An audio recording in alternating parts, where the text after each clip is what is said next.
I had never been one to back down from a fight. But I'll be honest, when the HO came for my pool, I had no idea how far things would go. It started with a simple flyer. That little piece of paper that, at first, didn't seem like much. But the moment I saw the bold, blocky letters plastered across the front of my mailbox, I felt my blood boil. New HOA regulation prohibition of swimming pools. I remember feeling like I had been sucker punched. My pool, the centerpiece of my backyard, had been there for years, a shining beacon of summer memories, the gathering place for barbecues, birthday parties, and long, lazy afternoons spent with friends and family. How could they just take that from me?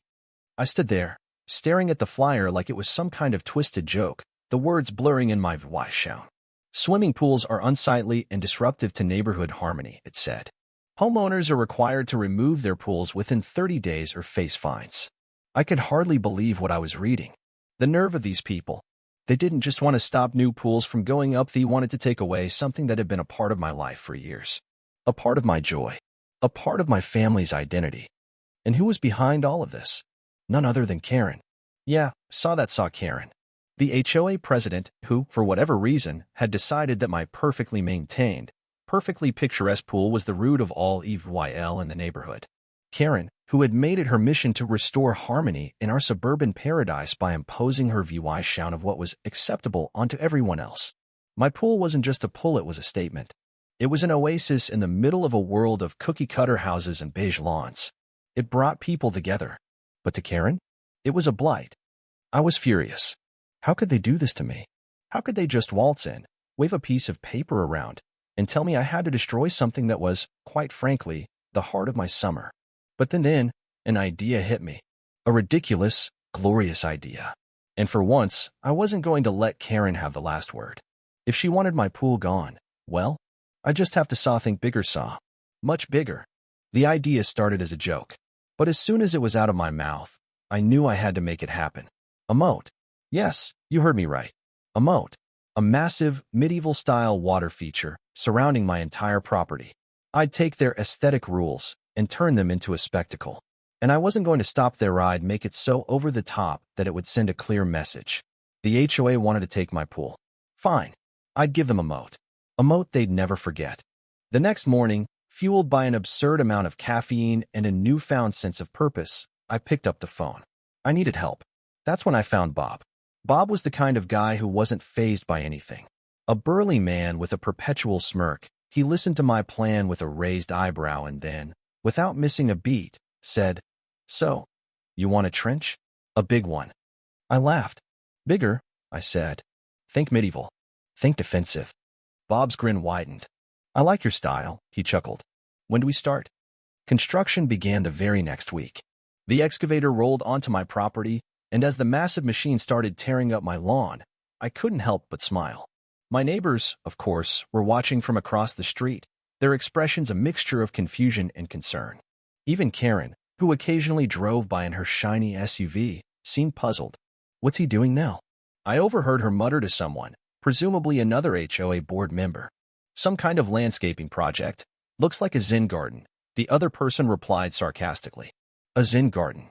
Yeah, sure. Let them think what they wanted." They had no idea what was coming. The trench grew deeper and wider, inch by inch, encircling my house like some kind of protective moat. But this wasn't just any trench. Oh no, this was going to be a masterpiece. And then, the water. I had a water truck come in, filling the trench with gallons of water until it transformed from a ditch into something that could only be described as a shimmering moat. The HOA's reaction, when they finally realized what I was doing, was exactly what I'd hoped for. Karen went absolutely ballistic. "You've built a moat," she shrieked. "This is preposterous. This is unsightly." I feigned confusion. "Unsightly," I echoed, putting on my best innocent face. "I think it's quite harmonious, don't you? It really ties the whole yard together." But Karen wasn't done. She sputtered and stammered, her face turning the color of a beet. "This is a violation. A clear violation of something. We'll find a rule. We'll find a dozen rules." I couldn't help but chuckle. "Good luck with that, Karen," I said with a wicked grin.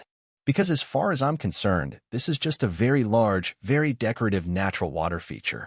I even pulled out a thick stack of papers, all meticulously compiled, to back up my claim. Bylaws, Technicalities, everything was in order. My moat was legal. It was a water feature. And the best part? It drove Karen crazy. Of course, no moat is complete without fish. So, I stocked it with koi, goldfish, and even a few guppies. The more vibrant, the better. And for added flair, I tossed in some real and fake lily pads to make it look even more serene. But the piece de resistance? A gigantic, ornate drawbridge. It was completely unnecessary, ridiculously expensive, and utterly perfect. And that's when the HOA lost their minds. They showed up in droves, Karen, her board members, and a few curious neighbors, all with their jaws on the ground, staring at the moat. Karen, desperate, tried to claim it was a safety hazard, a violation of community spirit. But I wasn't Hawaiiing it. Nonsense, I said. It's perfectly safe. See, I even put up a sign. I pointed to a sign that I'd hung by the drawbridge. Caution, deep water. Do not feed the fish. They were trapped. They couldn't find a rule to get rid of the moat. But I wasn't done yet. No, I had one more trick up my sleeve, the alligator signs. Just to mess with Karen, I placed signs around the moat that warned of live alligators, complete with ridiculous, cartoonish alligator illustrations and bold red letters. It was a bluff, of course. There were no alligators. But Karen didn't know that, and the mere thought of them sent her into a frenzy. Sure enough, she showed up, fully suited up for an alligator hunt. I watched from my window, sipping hot chocolate, as she peered into the water, searching for her imaginary alligators. But as she stood there, Convine said she had been outsmarted. The drawbridge loosened ever so slightly, gave way, sending her tumbling straight into the moat. It was like something out of a comedy movie. She floundered in the water, covered in lily pads and fish slime, looking less like the president of the HOA and more like a swamp monster. The entire thing was caught on camera. And of course, it went viral. Memes of Karen in the moat, drenched and humiliated, flooded the internet. She became a laughingstock. The HOA couldn't handle it. Their authority had been completely undermined. Karen resigned soon after, claiming personal reasons, but everyone knew the truth. She'd been dethroned, not by force, but by a moat, a few fish, and the sheer audacity of my plan. And as for me, I didn't stop there. I commissioned a floating tiki bar, complete with a thatched roof, colorful stools, and a bartender. It was the ultimate middle finger to the HOA, and it was right there in the middle of my moat, accessible only by a ridiculously small boat. It was perfection. Now, my house wasn't just another cookie-cutter suburban dwelling, it was the talk of the neighborhood. The HOA, they were powerless. And me? I was a hero. I had turned their petty rules into a joke. And the best part? I had reclaimed my summer. So here's my question for you. Dear viewers, would you have done the same? Did I go too far? Or was this just a creative way to stand up to an overbearing system? Leave your thoughts in the comments. Let's talk about the ridiculousness of HOA rules, petty revenge, and community control. Because sometimes, all it takes is a little creative thinking and maybe a moat to turn things around.